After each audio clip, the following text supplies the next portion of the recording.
General Motors has been forced to shut down its production lines in Port Elizabeth. The plant has been hit with a shortage of components due to the Numsa strike. The Nelson Mandela Bay Metro is home to various engineering companies which supply metal parts to the car manufacturing companies. Other vehicle manufacturing companies in the Eastern Cape, Volkswagen and Mercedes-Benz, say they have not been affected as yet. Their production lines are still running, at least for now, but they say all eyes are on Numsa's industrial action. Well, Numsa General Secretary Irvin Jim joins us this afternoon for more insights on where the union is with the strike at the moment. Irvin, thanks very much for coming in. All right, so where are you at the moment? We know that Numsa has rejected the latest offer. Is the light at the end of the tunnel? What are the big gaps here? Well, I think the fundamental issue is that we got a very strict mandate from our members to sign a one-year agreement for obvious reason. We had an experience where we would have locked ourselves on a 3-year agreement. The petrol price, the transport cost, food inflation goes up, and you can't go back to employers once you sign a 3-year agreement and knock at their door. We have been very clear in guiding employers that, listen, double-digit is the framework that we have, but you must appreciate that we got a strict mandate for a 1 year. If you want to have a 3-year agreement, you shouldn't play, you must accept that you must buy that 3-year agreement because you're also buying for yourselves stability. Now, the offer that I don't want even to talk about that employers have come with last night was not a serious offer that appreciate and understand that particular reality. And of course, we'll take it back to our structures for reflection this particular afternoon. But we had to be honest with employers that, look, from a leadership position, we don't see our way through that offer, that it can be in a position to basically clinch the deal that can, our members, when it's reported to them, that they can be able to accept. More so, it's both wages for the coming 2 years. There's double digits on the first year, but in the second year, there's absolutely nothing that we think that our members can consider. Secondly, on the issue about labor brokers, an issue which employers have failed to justify why they want to maintain labor brokers in this industry. In the sense that workers in this industry who work for labor broker, they enjoy all benefits and conditions.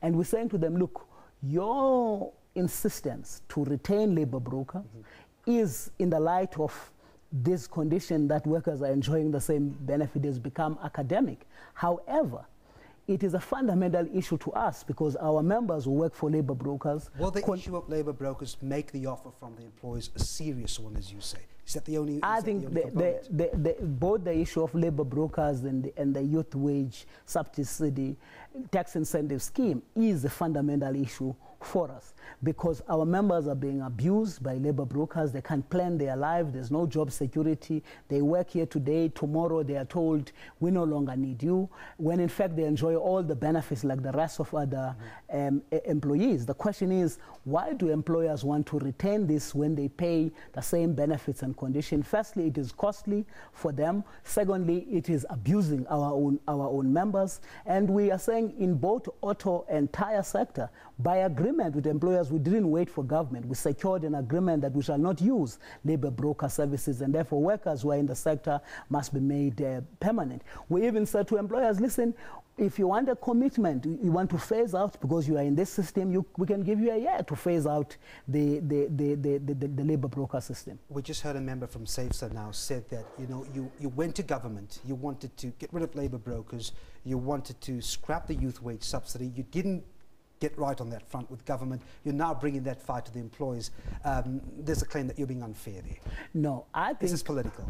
I think that I've just demonstrated to you that through negotiations, in the auto and tire, we negotiated, we secured a deal that, look, we shall not use labor brokers in the industry by agreement, and government will not jump on us once we as parties we agree, because we think that these two areas are very vicious for workers. I mean, I was just explaining recently that if you're talking about the workplace in South Africa today, all companies, they have embarked on Japanese management techniques of continuous improvement.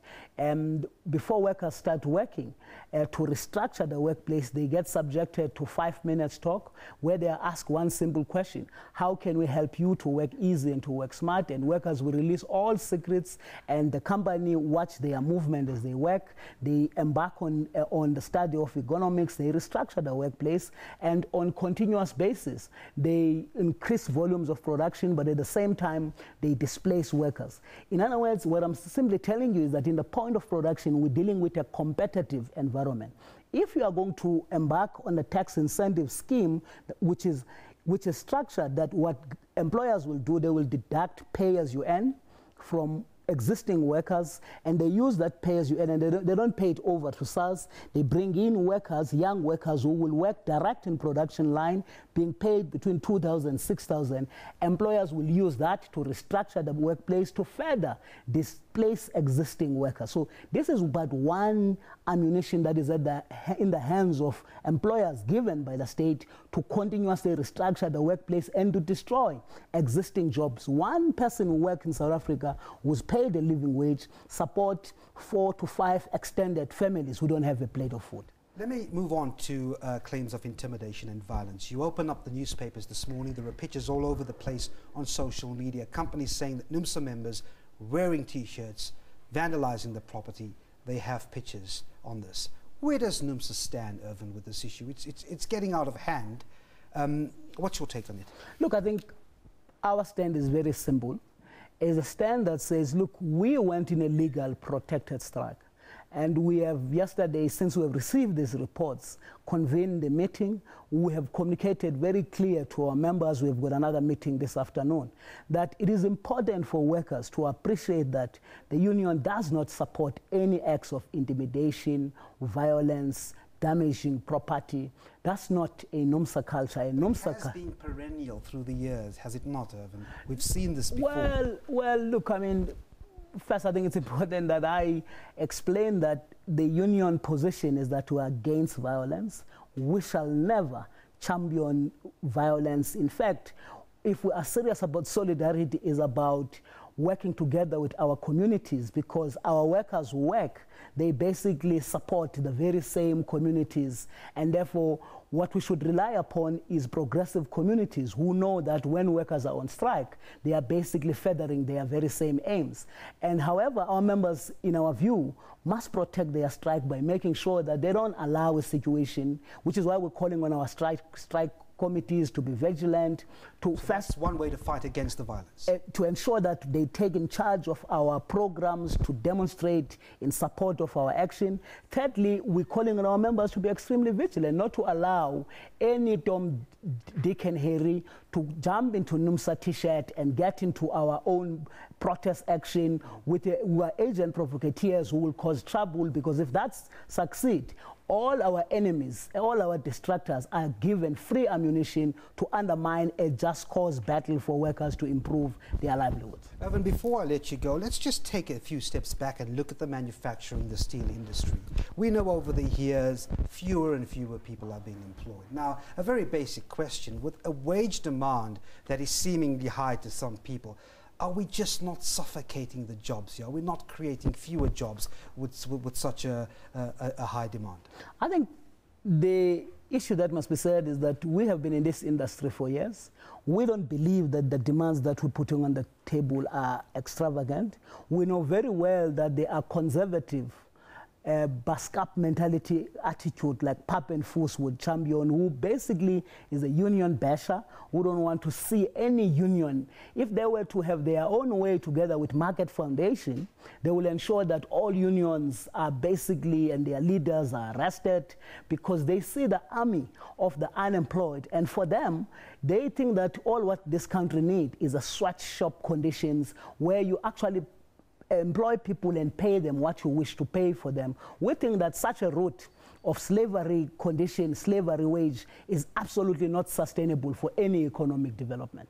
All right. Optimistic about the ministers' meeting today? Well, I think the minister is not going to let us off the hook, because she, like all of us, she wants a solution. We will be briefing our structures this afternoon. We will not run away from dialogue with government if government's intention is to find a solution for both parties and to resolve the strike. Secretary General of Numsa, Irvin Jim, thanks indeed for talking to us. Thank you very much.